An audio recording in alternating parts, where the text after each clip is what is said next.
कल्पना कीजिए, एक ऐसा आदमी जो शब्दों से नहीं, चुप्पी से दुनिया को बदलता था।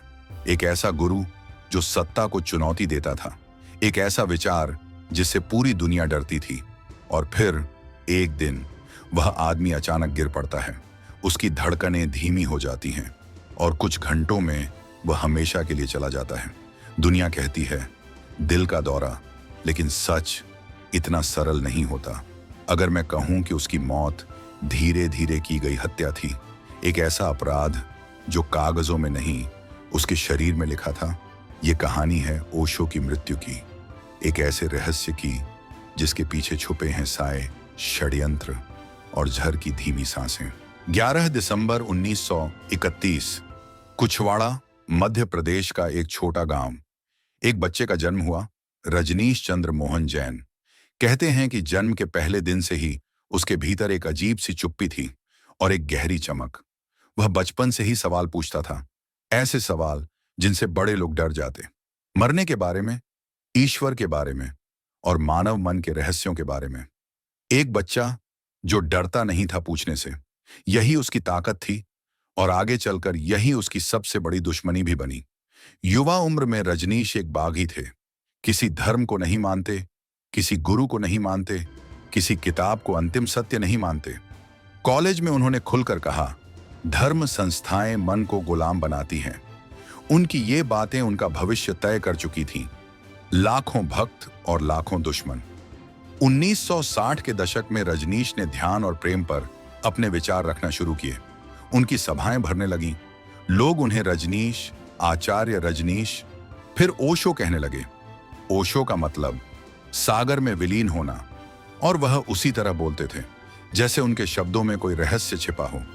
भारत की परंपराओं में सेक्स एक टैबू था, लेकिन ओशो ने कहा, सेक्स को दबाना बीमारी है, उसे समझो, स्वीकार करो, तभी ध्यान में प्रवेश होगा। बस यहीं से आग भड़क गई। मीडिया, धर्मगुरु, राजनेता सब उनके खिलाफ हो गए, क्योंकि ओशो की बात जनता को भाती थी और व्यवस्था को डराती थी। 1974 में पुणे में उनका आश्रम खुला। एक नई दुनिया की शुरुआत। सैकड़ों नहीं, हजारों विदेशी आने लगे। लोग ध्यान करते, डायनामिक मेडिटेशन करते, सफेद कपड़े पहनते और एक तरह से नए मनुष्य बनने की कोशिश करते। लेकिन जितने भक्त बढ़ते गए, उतने ही दुश्मन भी। ओशो के आश्रम पर कई छापे पड़े। सरकार को डर था, ओशो की लोकप्रियता नियंत्रण से बाहर जा रही है। उनकी बाणी चिंतन कई धार्मिक संगठनों को हिला रहा था। आखिरकार विवादों और राजनीतिक दबावों के कारण 1981 में ओशो ने भारत छोड़ने का निर्णय लिया और वे अमेरिका चले गए। ओरेगन में एक बंजर जमीन पर ओशो ने एक पूरा शहर खड़ा कर दिया। रजनीशपुरम। सब कुछ था वहां, सड़कें, एयरपोर्ट, पुलिस, अस्पताल, होटल। एक शहर जो सिर्फ एक आदमी के नाम पर था, ओशो। लेकिन जैसे जैसे शहर बढ़ता गया, अमेरिका की सत्ता उनसे घबराने लगी। रजनीशपुरम के चारों ओर तनाव बढ़ने लगा। लोगों 1985 में ओशो को गिरफ्तार कर लिया गया। कई आरोप लगाए गए, लेकिन कोई भी साबित नहीं। सबसे डरावनी बात यह थी, उन्हें एक रात में 6 राज्यों की जेलों में ले जाया गया, बिना कारण, बिना जानकारी। यहां से उनके जीवन का सबसे काला अध्याय शुरू होता है। जेल में ओशो का शरीर टूटने लगा, बाल झड़ने लगे, नाखून काले होने लगे, हड्डियों में दर्द, सांसें कमजोर। ये लक्षण थैलियम नामक जहर के समान थे। ओशो बार बार कहते रहे, वे मुझे धीरे धीरे मार रहे हैं। उनके भक्तों ने भी कहा। जेल से लौटे ओशो पहले वाले ओशो नहीं थे। उनकी आंखों की चमक खो गई थी, उनका शरीर कमजोर और उनकी चाल लड़खड़ाती। क्या अमेरिका ने सच में उन्हें जड़ दिया, या यह एक मनोवैज्ञानिक खेल था? सवाल आज भी जिंदा है। 1986 में ओशो भारत लौटे, लेकिन उनका शरीर अब पहले जैसा नहीं था। उनकी धड़कनें अनियमित, कंधे झुके हुए और आंखों में एक स्थायी दर्द। डॉक्टर कहते, कोई सामान्य बीमारी नहीं, कुछ और है। ओशो खुद कहते, जेल में जो किया गया उसका असर अब खत्म नहीं होगा। 18 जनवरी की रात ओशो बहुत शांत थे, मानो शरीर में कोई हलचल ही नहीं।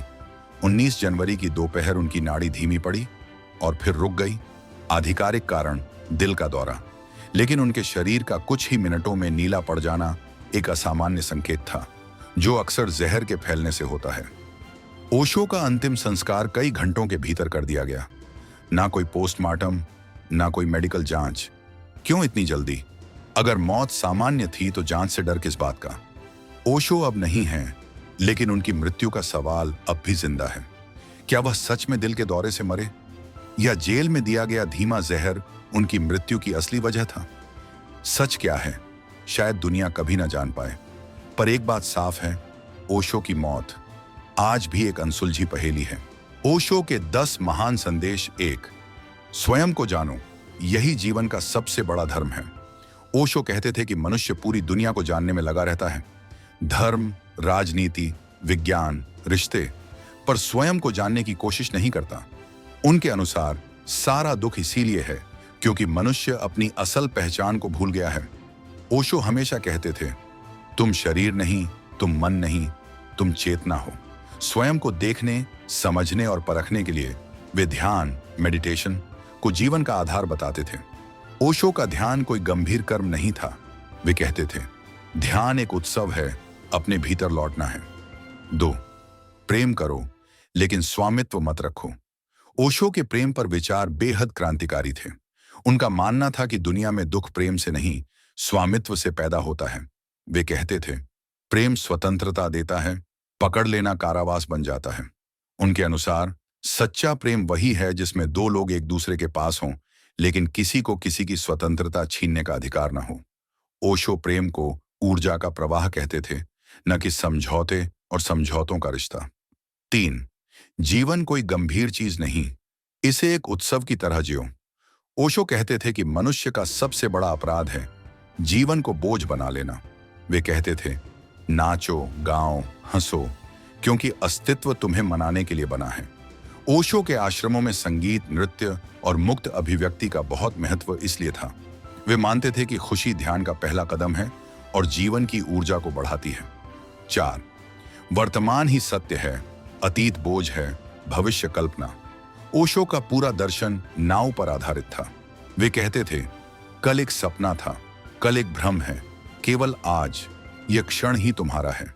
उनके अनुसार दुख तब पैदा होता है जब मनुष्य या तो अतीत में जीता है या भविष्य में। जो व्यक्ति वर्तमान में जीना सीख लेता है वही स्वतंत्र और शांत हो जाता है।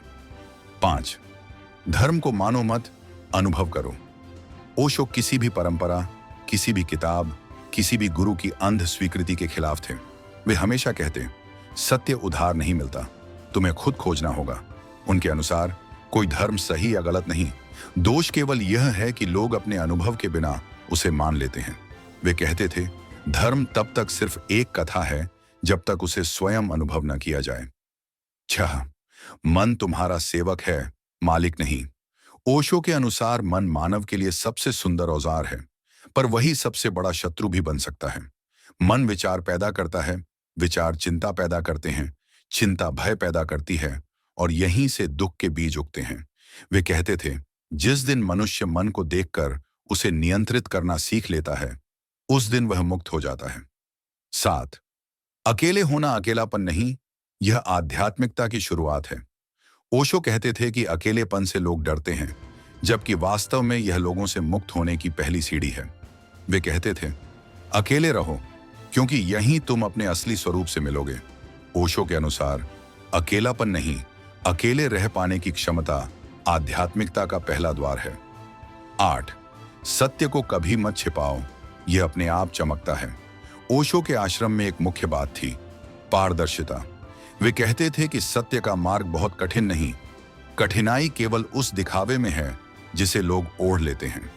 लोग मुखौटे लगाते हैं, वे दूसरों के सामने अच्छा बनने की कोशिश करते हैं, लेकिन अपने भीतर असली को छिपाते हैं। ओशो कहते थे, जिस दिन तुम अपने बारे में सच बोल दोगे, उसी दिन तुम्हारी कैद टूट जाएगी। 9, अस्तित्व से तालमेल बैठाओ, उसे लड़ो मत।